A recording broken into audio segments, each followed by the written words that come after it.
बिस्मिल्लाहिर्रहमानिर्रहीम। अल्लाह के नाम से शुरू करता हूं जो निहायत रहम फरमाने वाला है। आपका भाई हाफिज इरफान एक ऐसा अमल, एक ऐसा वजीफा आप हजरात की खिदमत में पेश कर रहा है कि जो आप इस वजीफे को, इस अमल को करेंगे तो इंशाअल्लाह बहुत फायदा उठाएंगे। वजीफा बताने से पहले अपना वजीफा चैनल को सब्सक्राइब करें, बेल आइकन को दबाएं, लाइक करें और वीडियो को शेयर जरूर करें, क्योंकि जो फायदा आपको होने वाला है जब आप दूसरों तक पहुंचाएंगे ये वीडियो तो उसको भी फायदा हो। अब हमारा इसका मकसद क्या है वीडियो बनाने का, वजीफा पढ़ने का।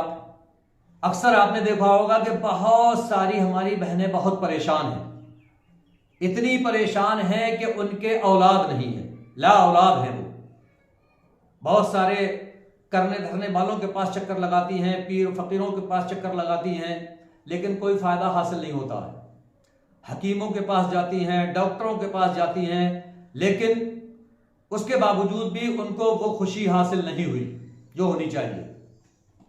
बहुत परेशान हैं, बड़ी मिन्नत समाजत करती हैं। बहुत सारी हमारी बहनें रोजे वगैरह भी रखती हैं, बहुत सारी मिन्नतें भी मांगती हैं कि किसी तरह से हमारे यहाँ औलाद आ जाए। तो मैं आप हजरात को बता देना चाहता हूं कि अल्लाह के कुरान के अंदर सब चीज है, लेकिन जरूरत है आपकी। आप खुद गफलत में हैं, इस वजह से आपको वो चीज हासिल हो नहीं पाती। आप कोशिश करिए, आप अल्लाह उसके रसूल के अहकाम पर अमल करिए, कुरान को मजबूती से पकड़िए। जो चाहोगे वो होगा, जैसा आपके दिल में है वो बिल्कुल वैसा ही होगा, लेकिन होगा तभी जब आप सही तरीके से उस अमल को, उस वजीफे को करेंगे। मैंने बहुत बार बताया कि वजीफा ख्वाह कोई सा भी हो, उसके अव्वल आखिर आप दुरूद पाक का विर्द जरूर करेंगे। दुरूद पाक कोई सा भी हो, बहुत लंबा अगर आपको याद नहीं तो छोटा सही। इस वजीफे में कम से कम 11 मरतबा दुरूद पाक पढ़ना है, और दुरूद पाक कोई सा भी पढ़ने आप, सल्लल्लाहु ताला अलैहि वसल्लम बहुत छोटा सा दुरूद है, इसको जरूर पढ़ें आप। आपको 11 मरतबा दुरूद पाक पढ़ना है। और वजीफे को या अमल को जब भी आप करें तो पाक साफ होना बहुत जरूरी है। पाक साफ हो, नमाज की पाबंदी करें, और इशा की नमाज के बाद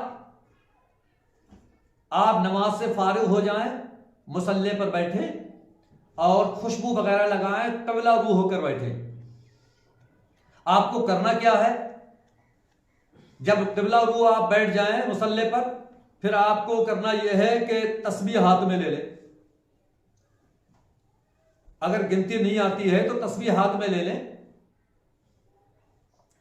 तस्बीह आप हाथ में ले लें। अगर गिनती ना आती हो तो आपको 11 मरतबा दुरूद पाक का विर्द करना है।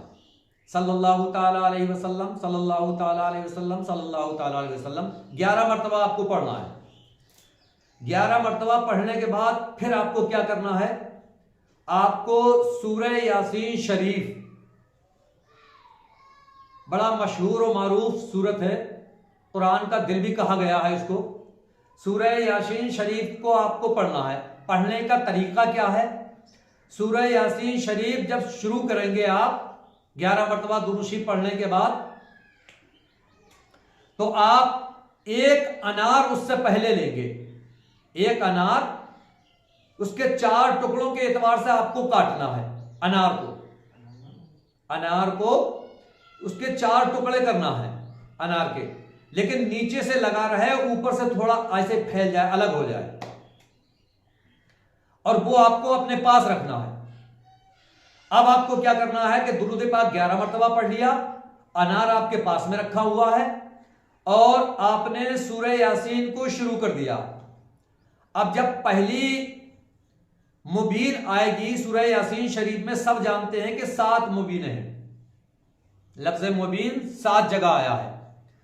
शुरू से आप पढ़ना शुरू करेंगे, पहली मुबीन जब आएगी तो आप वहां से फिर वापस आ जाएंगे, फिर यासीन शरीफ शुरू से पढ़ेंगे, फिर दूसरी मुबीन पे आपको रुकना है, और दूसरे मुबीन पे जब आपको रुकना है तो फिर वहां से वापस आना है, आपको फिर सूरह यासीन शरीफ शुरू करना है।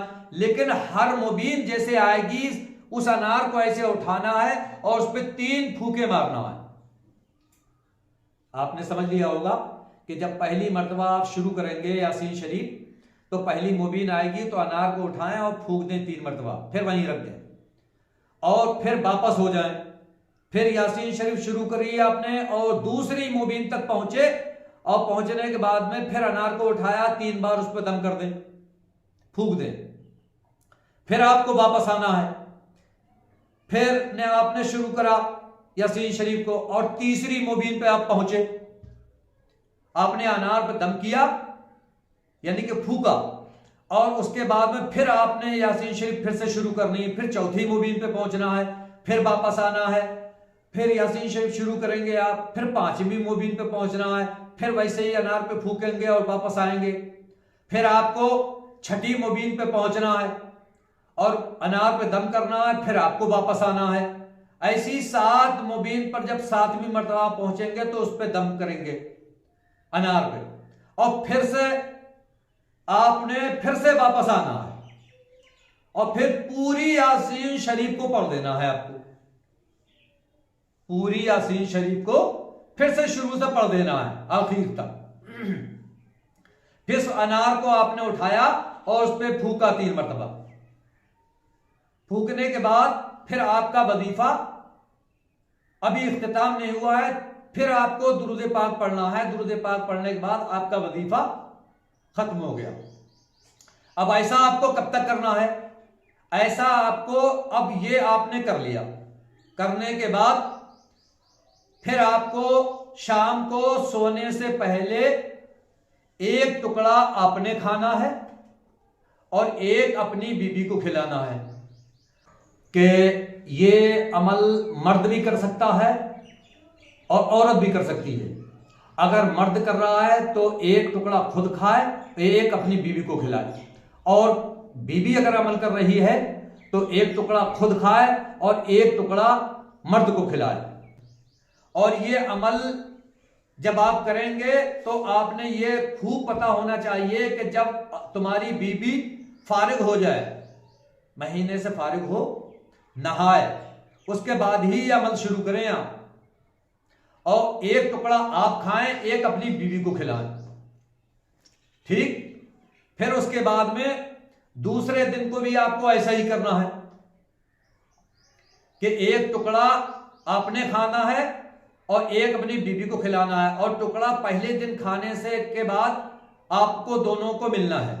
जैसे मियां बीबी के संबंध होते हैं, जैसे एक दूसरे से मिलते हैं, तो ऐसे संबंध बनाने हैं। फिर उसके बाद में दूसरे दिन भी ऐसा ही करना है। आप ये करके देखें, और आपको तब तक करना है, ये ज्यादा लंबा नहीं है, आपको फिर दूसरे दिन करना है। आप 7 बार ऐसा करें, इंशाअल्लाह अल्लाह ताला अपने फजल करम से आपके घर में औलाद पैदा करेगा, नेक स्वाले औलाद होगी।